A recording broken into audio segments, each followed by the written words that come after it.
Assalamualaikum warahmatullahi wabarakatuh. Perkenalkan kami dari grup G Paralel B sesi B1. Kali ini kami akan menjelaskan mengenai isolasi jasad Renik. Sebelumnya, perkenalkan terlebih dahulu saya Desi Nuria Alifa Rusdiana, NPM 1903 10 10 052 dan partner saya. Nama saya Nurfitriana Salsabila, NPM 1903 10101054. Di sini ada isolasi. Isolasi mikroba adalah suatu usaha untuk menumbuhkan mikroba di luar dari lingkungan alaminya. Pemisahan mikroba dari lingkungan ini bertujuan untuk memperoleh biakan bakteri yang sudah tidak bercampur dengan bakteri lainnya atau biakan murni. Prinsip dari isolasi mikroba ini adalah memisahkan satu jenis mikroba dengan mikroba lainnya yang berasal dari campuran bermacam-macam mikroba. Selanjutnya ada metode-metode isolasi. Yang pertama, isolasi pada medium cair. Nah, isolasi ini dilakukan apabila mikroba tidak dapat tumbuh pada agar cawan atau media padat, tetapi hanya tumbuh pada media cair. Yang kedua ada isolasi sel tunggal. Untuk mengisolasi suatu sel mikroba berukuran besar yang tidak dapat diisolasi dengan metode cawan atau media cair. Yang ketiga ada isolasi agar cawan. Dilakukan dengan mengencerkan mikroba sehingga diperoleh individu yang dapat dipisahkan dari mikroba lainnya. Kemudian ada cawan gores, yaitu untuk mengisolasi mikroba dari campuran atau koloni mikroba, meremajakan kultur ke dalam medium baru atau medium lainnya, sesuai dengan jenis mikroba yang akan diisolasi. Selanjutnya, untuk metode yang selanjutnya, di sini ada metode agar tuang. Dilakukan dengan mencairkan dan mendinginkan medium agar, kemudian dipindahkan ke cawan.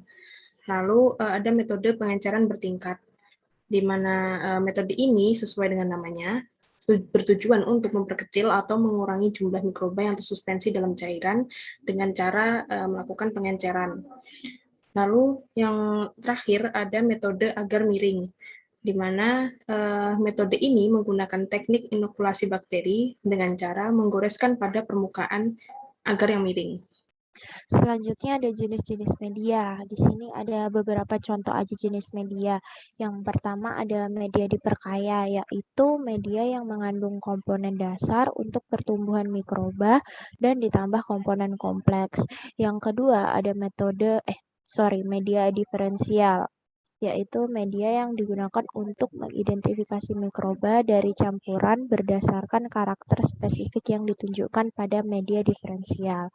Kemudian ada media selektif, media yang selain mengandung nutrisi juga ditambah suatu zat tertentu sehingga media tersebut dapat menekan pertumbuhan mikroba lain dan merangsang pertumbuhan mikroba yang diinginkan. Dan yang terakhir ada media isolasi, media untuk isolasi yang mengandung semua senyawa esensial untuk pertumbuhan mikroba. Berikutnya ada perbedaan dari isolasi, inkubasi, dan inokulasi. Yang pertama ada isolasi. Jadi untuk isolasi ini dia itu memindahkan mikroba dari lingkungan asli ke medium buatan.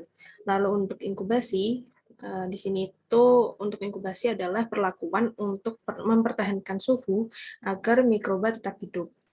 Lalu yang terakhir ini ada inokulasi, di mana inokulasi ini adalah memindahkan mikroba dari medium lama ke medium baru.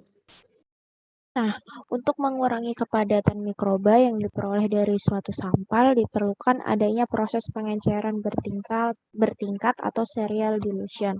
Nah, teknik serial dilution atau pengenceran bertingkat ini bertujuan untuk mengurangi jumlah mikroba yang tersuspensi dalam cairan.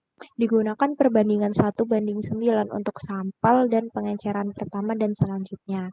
Nah, step-stepnya itu yang pertama, sampel yang telah diambil perlu dipreparasi sehingga memudahkan untuk proses isolasi mikroba. Kemudian dilakukan pencucian. Pencucian ini bertujuan untuk melarutkan sel-sel mikroba yang menempel pada permukaan substrat yang luas tapi relatif berukuran kecil. Kemudian memindahkan mikroba yang berada di permukaan sampel yang memiliki permukaan luas dengan teknik pengulasan atau swab. dan penghancuran atau maserasi untuk sampel yang berbentuk padat. Nah, selanjutnya di sini ada pengambilan sampel. Metode pengambilan sampel ini ada 4. Yang pertama di sini untuk sampel yang berada di tanah, itu cara pengambilannya disesuaikan dengan tujuan dan kebutuhannya. Jadi sebagai contoh, misal untuk mengambil sampel dari bakteri yang ada di tanah, maka kita harus mengambilnya, lalu kita menaruhnya di air dan baru di mikroskopi setelahnya. Lalu selanjutnya untuk sampel udara, di sini kita cukup membuka tutup cawan Petri yang berisi media steril selama kurang lebih 5 menit. Misalnya kita mau mencari atau mengamati bakteri yang ada di kamar mandi. Jadi kita hanya perlu menaruh cawan Petri dengan keadaan terbuka selama kurang lebih 5 menit, baru setelahnya ditutup untuk dilakukan proses inkubasi. Lalu ada sampel air. Di sini bergantung pada keadaan air itu sendiri. Jadi maksudnya misalnya kita mau mengamati bakteri yang ada di air sungai atau di air air limbah seperti itu, kita tinggal mengambil sampel dari air itu kemudian diamati.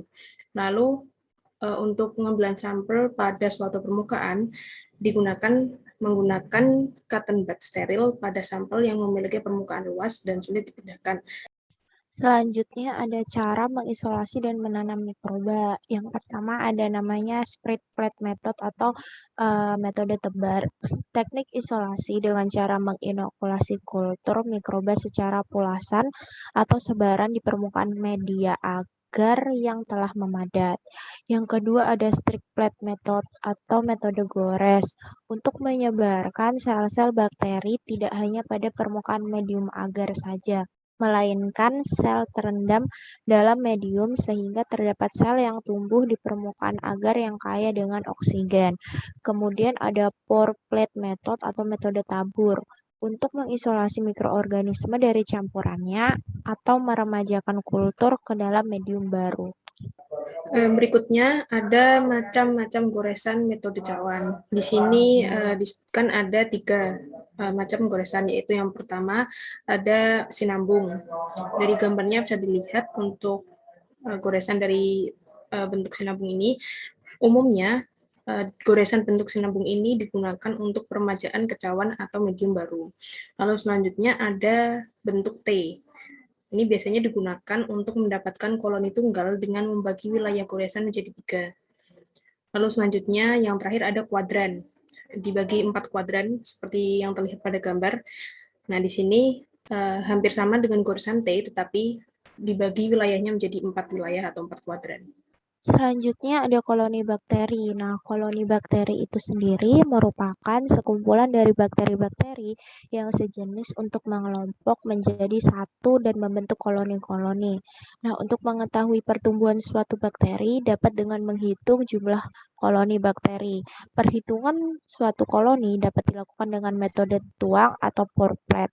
Dibutuhkan pula alat bantu yang biasa disebut koloni counter untuk mempermudah perhitungan jumlah koloni bakteri. Koloni counter bekerja dengan memanfaatkan loop untuk memperbesar koloni bakteri yang terdapat pada cawan Petri.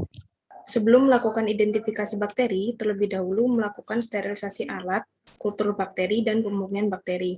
Kultur bakteri saat identifikasi menggunakan metode gores. Pemurnian bakteri dilakukan untuk mendapatkan single koloni pada bakteri yang akan diidentifikasi. Koloni bakteri dapat dikatakan murni jika koloni-koloni pada ujung goresan berbentuk sama.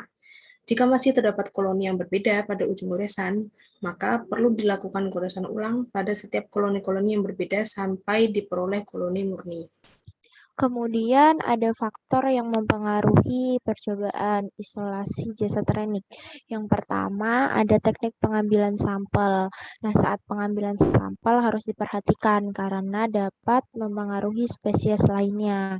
Yang kedua ada tempat hidup. Pengisolasian harus menyesuaikan dengan tempat hidupnya agar mikroba tersebut bisa tumbuh. Kemudian yang ketiga ada nutrien. Media yang digunakan harus mengandung nutrien yang dibutuhkan mikroba. Dan yang terakhir ada cara isolasinya sendiri. Pemilihan metode isolasi harus tepat agar jasad renik dapat tumbuh. Ya, cukup sekian presentasi yang dapat kami sampaikan. Lebih dan kurangnya mohon dimaafkan. Wabillahi taufiq walhidayah. Wassalamualaikum warahmatullahi wabarakatuh. Terima kasih.